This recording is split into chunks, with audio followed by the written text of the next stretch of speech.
Test series इसीलिए दिया जाता है कि आप अभी कितने दूर तक आ चुके हैं, आपका कितना खत्म हुआ, किन टॉपिक में आप स्ट्रांग हैं, वीक हैं। आप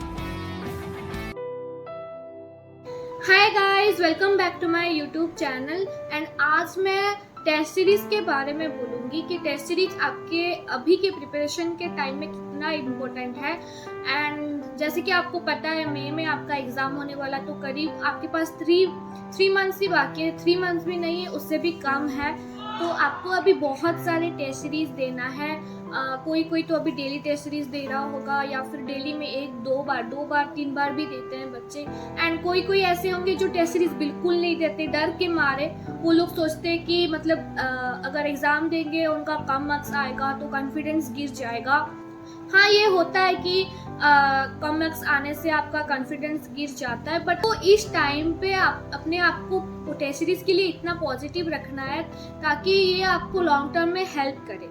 अगर आप अभी डर जाएंगे, टेस्ट सीरीज नहीं देंगे, तो एग्ज़ाम के टाइम आपका मतलब सिचुएशन बहुत खराब हो जाएगा। सो आपको अभी से प्रैक्टिस करना है। 2 से 5:30 तक बैठ के एग्ज़ाम प्रॉपर अपना 100% देना है टेस्ट के टाइम। अब जितने भी पढ़े हो, करीबन सबका सिलेबस खत्म ही हो गया होगा, 90% तक तो सभी का खत्म हो चुका होगा।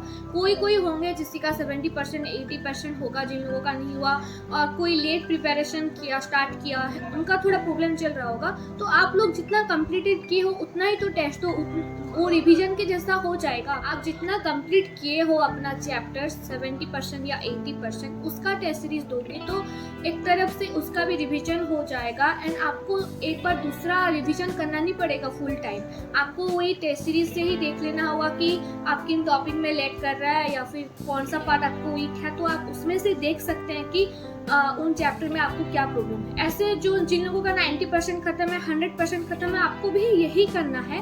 टेस्ट सीरीज इसीलिए दिया जाता है कि आप अभी कितने दूर तक आ चुके हैं, आपका कितना खत्म हुआ, किन टॉपिक में आप स्ट्रांग हैं, वीक हैं।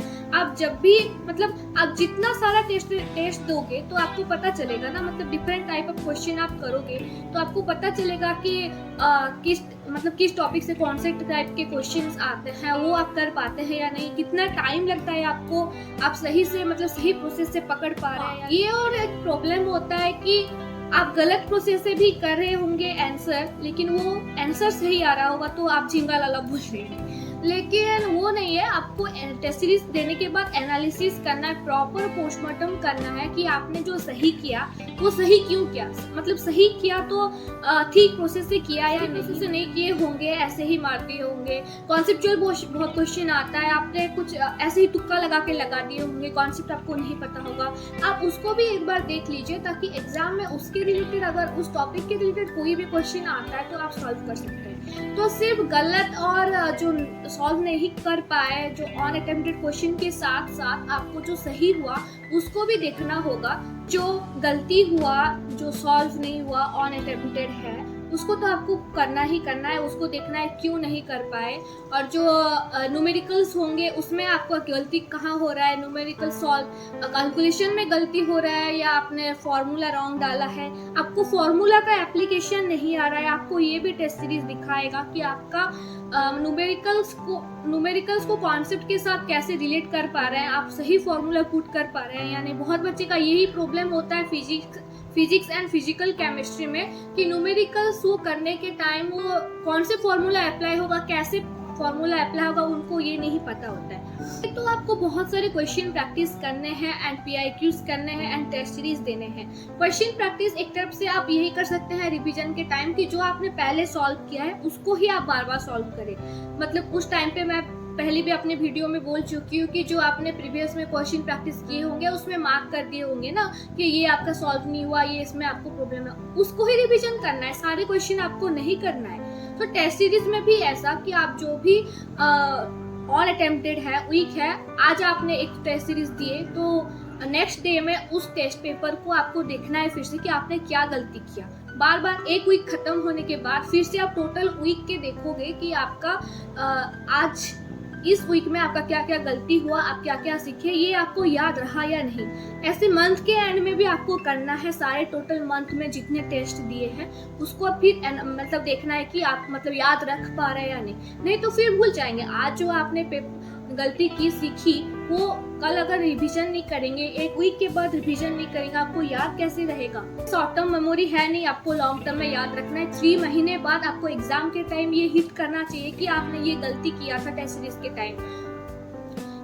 जब भी आप मॉक टेस्ट देना स्टार्ट करेंगे, अभी तो बहुत बच्चे कर रहे होंगे, तो 2 से 5.5 ही करिए, क्योंकि यही एक्चुअल टाइम है देने का।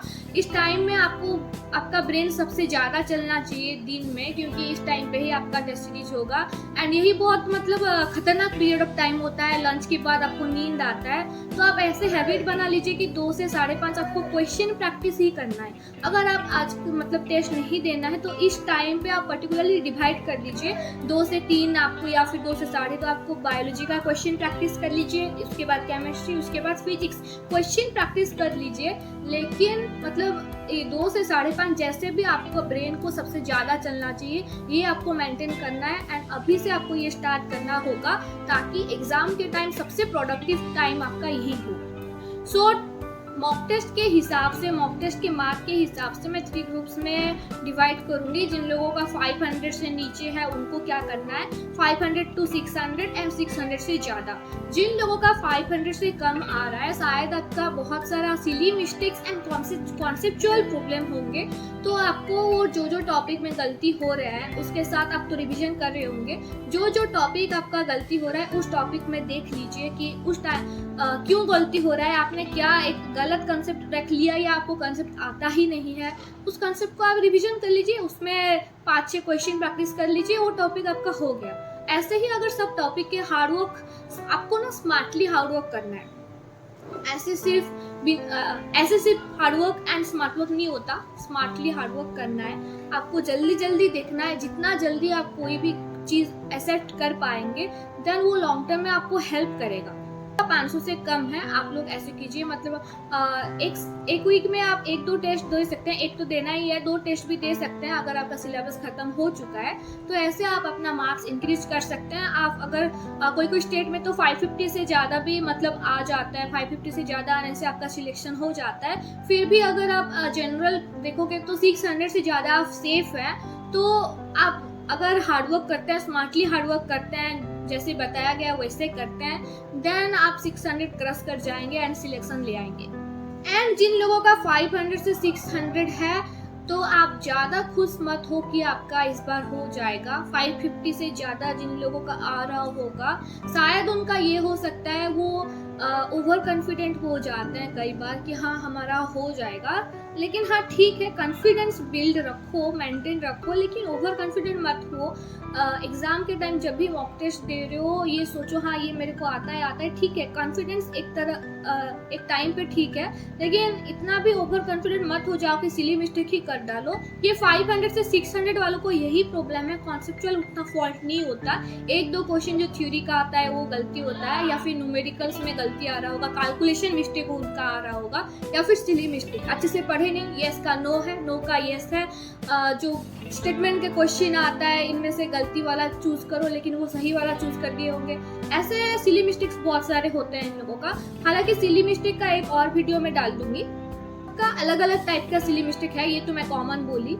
आपको वो डिसाइड करना है एग्जाम के बाद कि आपने किस तरह का सिली मिस्टेक किया है, वो कैसे आप दूर कर सकते हैं। आपसे बेटर कोई नहीं जान सकता। मेरे प्रिपरेशन के टाइम में जो मेरे गलतियां हो रहे थे, उस हिसाब से मैं बोल सकती हूँ ना, लेकिन आपका जो प्रॉब्लम हो रहा है, आपका जो सिली मिस्टेक हो रहा है, आपसे बेहतर और कोई नहीं जान सकता।